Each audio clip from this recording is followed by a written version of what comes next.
Hey, so we're back to Skate 4. I wanted to do a little comp tutorial, or a little trick line tutorial. Something basic for the people who can't get auto-reverting down. I'm going to show you how I started to learn it, or at least the basics of the concept. So yeah, let's get into this tutorial and then let's get some challenges done.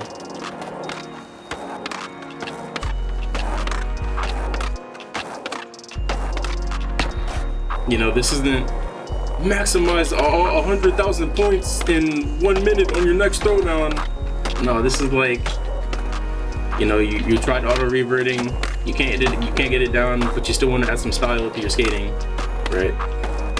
So the main tutorial that I'm referring to is B-Mitch's auto revert tutorial. There's one part that's interesting when he brought up turning off the setting for auto switching back to fakie, where he says, you want to control how you are moving. You don't want the game to just automatically put you in switch and then you're doing all kinds of weird stuff because your control's flipped. And I find this slightly contradictory because the whole point of auto reverting is the game telling you when to revert. So I found it easier to reverse engineer that, and you revert when you want to revert, but you learn the timing for when you actually need a flip trick while still landing in a manual.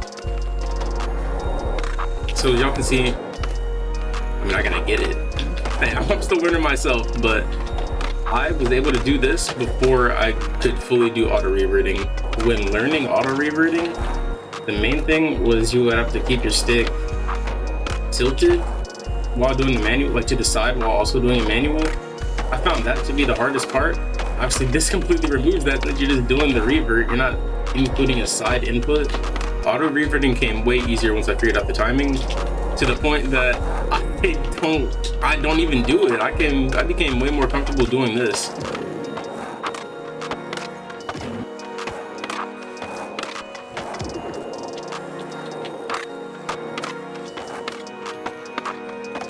You can just spam reverts and just keep going in a circle. And if you do it in manual, yeah, I mean, you can see it, right? But then in between those spins, you're just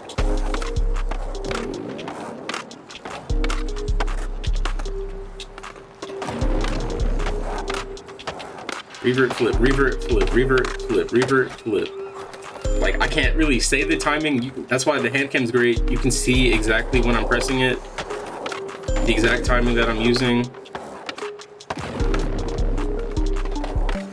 Turn off cars so you can utilize this area. Get outside the map if you still know any glitches that work.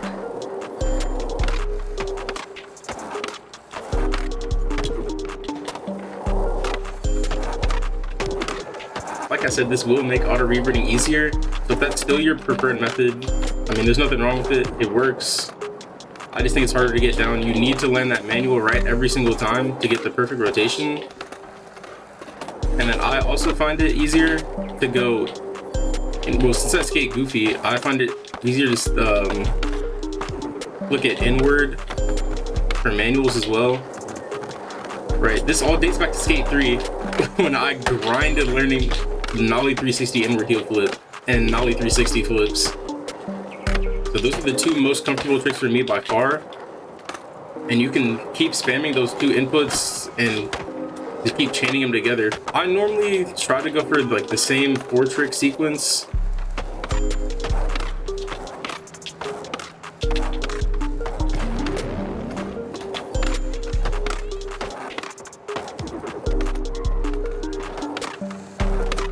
Yeah, if you ask me, auto reverting to me it seems backwards. It almost overcomplicates it. Because you have to like figure out where to let go almost and where to let the auto reverting mechanic come in, as opposed to just taking over the whole time, fully controlling your own revert and your spin. I'm not exactly sure how many points this would really yield for these two inputs.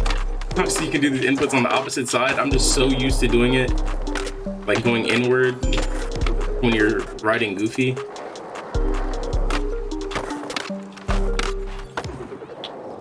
But this is also how you keep your sequences alive and how you score really big points in a lot of these challenges very easily.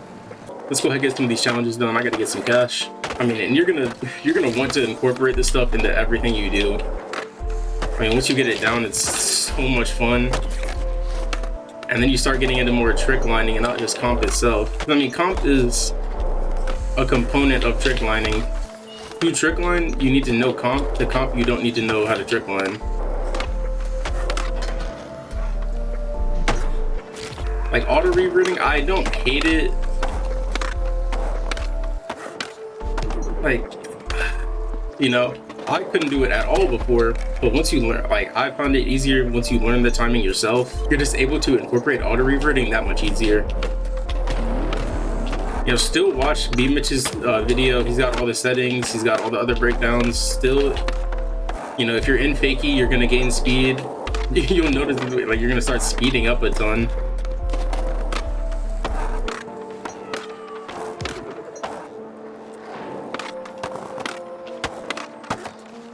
You know, and this stuff feeds really easy into trick lining. I mean, there's plenty of space to, I mean, do some cooler tricks, yeah. If you don't just gain speed randomly.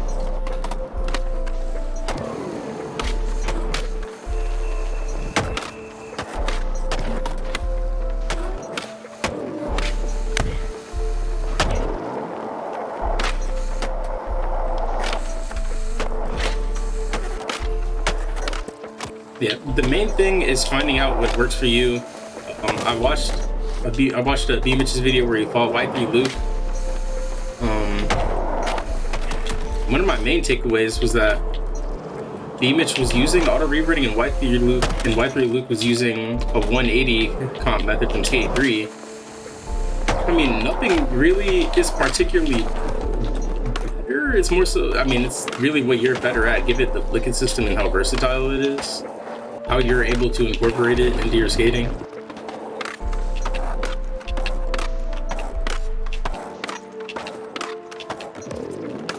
And I think it's easiest with the Nelly 360 inward heel flip input. The basic principles of trick lining, the airwalk backflips coming out of, like, you know, your flip trick manuals.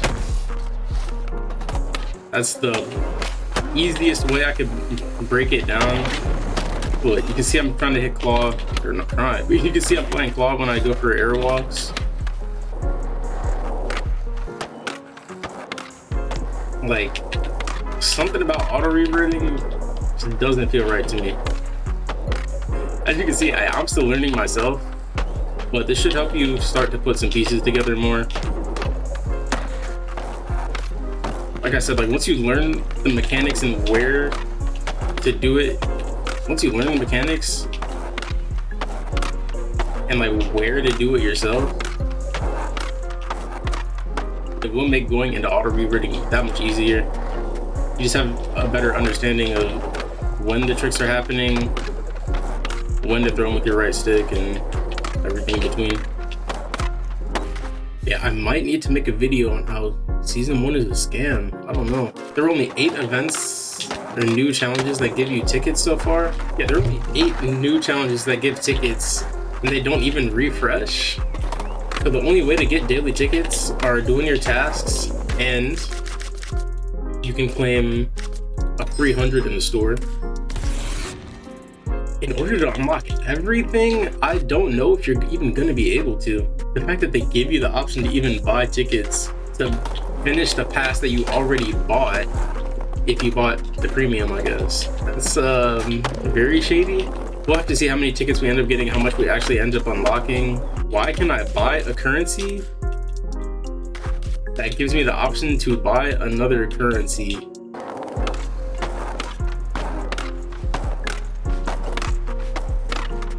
I was doing fakies to, like, keep maintaining that speed at least.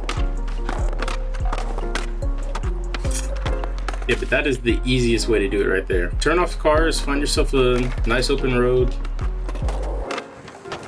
I mean, I can't teach you the muscle memory, I can't teach you the timing. You know, these are things that you're gonna pick up on as you keep hacking it out over the next couple of weeks. I'm approaching the 200-hour mark on this game. I remember the first time after I played the beta, things were clicking within, you know, the first couple of hours, first couple of gaming sessions I had on it. But yeah, that's gonna wrap up the tutorial. If you found anything useful or it helped at all, you know, feel free to like and subscribe. Leave me a suggestion in the comments what you want to see. If you like the hand cam, this angle is better. Let me know if you want me to bring it back.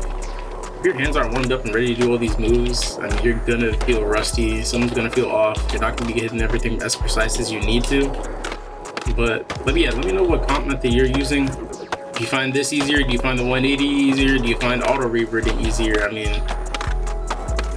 the cool thing about it is that, like, any of these styles are really gonna get you by at the end of the day. You're racking up points, you know.